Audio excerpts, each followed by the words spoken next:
Whew. Hey there, folks. This is Richard of DoomedMovieThon.com.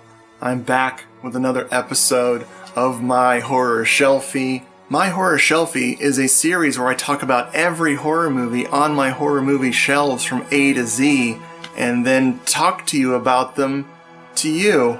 And it's a video, but also movies. I'm gonna go pick some movies now.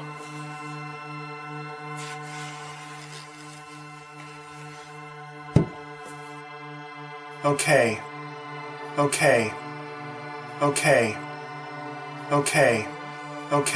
I have picked a stack of the movies in which to talk to you about right now. So let's go, because I picked a lot. Demons, directed by Lamberto Bava, aka Lam Bava, as we call him on Hello, This is the Doomed show.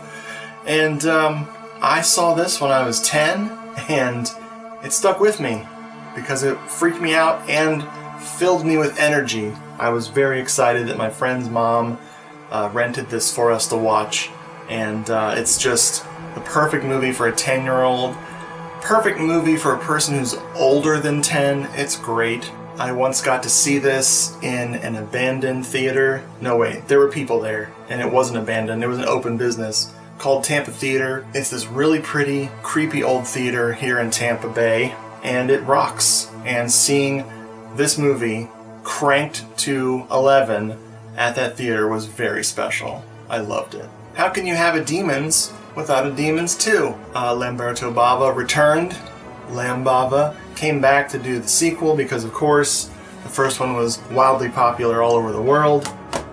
And so Demons 2 happened, and it is also completely glorious. It's a wonderful follow-up.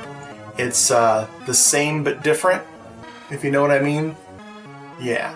Not much to say about Demons 2, other than it's just gorgeous. Both movies are so beautiful. Less beautiful, but just as confusing, Demons 3. The Ogre. This is your boy, Lam Bava, back again. Directing what I think is a parody of House by the Cemetery. This movie has a lot of common plot themes with House by the Cemetery, including a mom who hears strange sounds, experiences strange things, and no one believes her. But this time she's a writer trying to finish a horror novel, I think. And there's an ogre in the basement, and it's just wonderful. You need to see this. If you don't like it, I will totally understand that, because it took me 2 viewings. The first viewing, I really disliked this strongly. Second time around, it clicked. Now we jump from Demons 3 to Demons 6. There is a series in Italy that are all Demons movies. The Church is part of the Demons. It was supposed to be Demons 3, but then it became its own movie. Long story short, because I'm not going into it right now, somehow Demons 6 happened.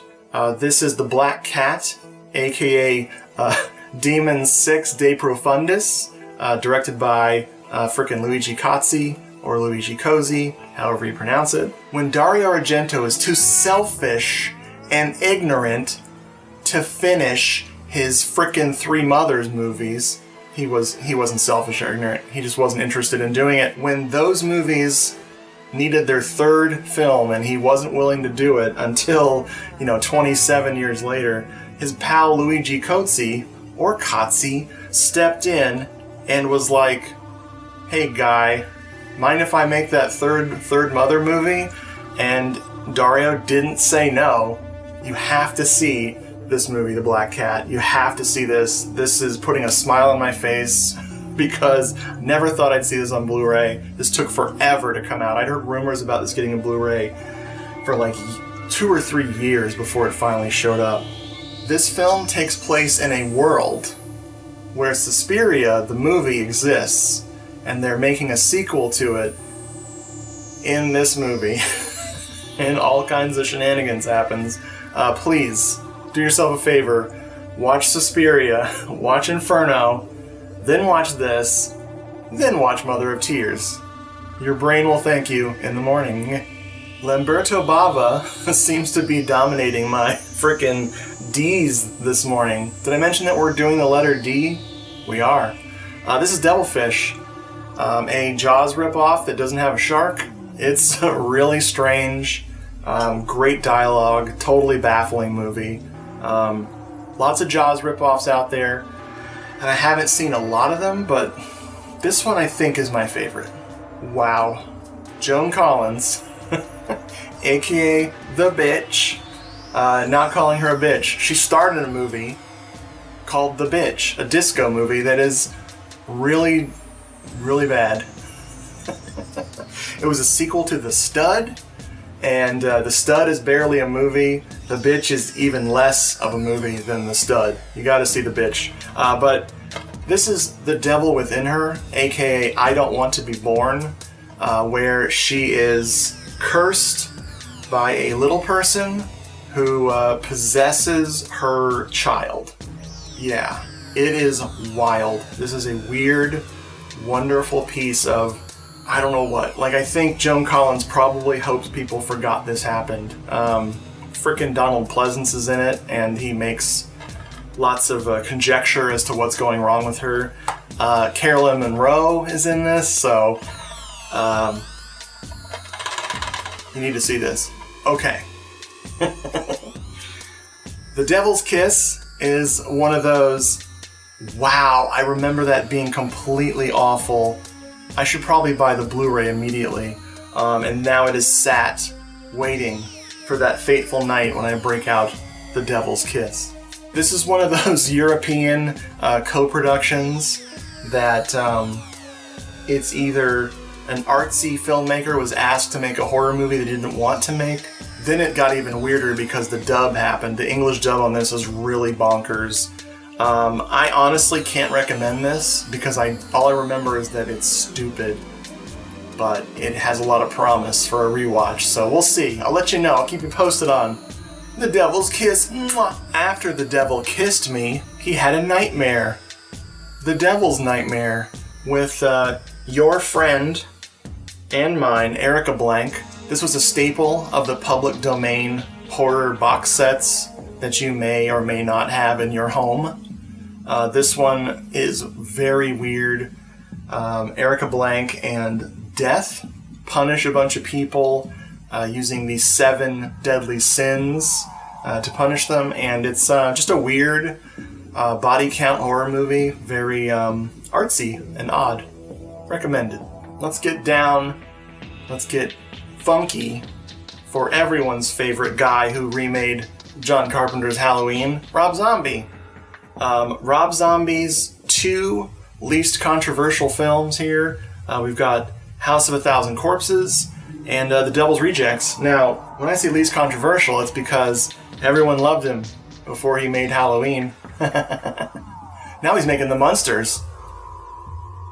And I want to see that. Over the years, The Devil's Rejects has become less of a favorite of mine. It's just so sleazy and trashy that I get a little scared to put it on. House of a Thousand Corpses keeps it light and sleazy. It's less harrowing for people to watch in my eyes. And yeah, I just love House of a Thousand Corpses, which is why it's under D for The Devil's Rejects. Jess Franco's The Diabolical Dr. Z. This is one of Jess Franco's black and white movies. 1966, so it's pretty early in his career. It is just a beautiful, beautiful, very... What's the word I'm looking for? Here comes the word I was looking for. It's very mad science-y. But if you are not a Franco fan because of his later films, give this one a shot. While it is a little strange, because of course it's just Franco, this is very much a traditional science gone wrong horror film. Last movie for this episode, folks, the last one. Mentioned this one in the last episode because I was talking about dead kids, aka strange behavior. This is disturbing behavior. how much these two films are connected, other than skeletal plot and, of course, the word behavior, I'm not really sure. I haven't looked up to see how they're, tied together. But this was a fun one I saw in theaters. My friend and I, because we were like 19, laughed at this movie because we thought it was so bad. And then many years later, I still laugh at parts of it, mainly the ultra 90s goodness of this film. But it's a solid one. It's really fun. Ooh, that's all the movies that I had to talk about today. I have a new channel. I don't know if you guys know this, but I make all the music that you hear in the background. So all that annoying garbage that you hear, it's not a garbage truck going by the whole time I'm recording, or a bunch of muskrats screaming. It is actually music I've made. So I have a new channel that I'm going to link below, so you can actually see me making the creepy, stupid music that I like to make for this and all my other projects that I do. Just check it out, subscribe if you're feeling like it. No big whoop. Thank you for watching. Have a good day. Night.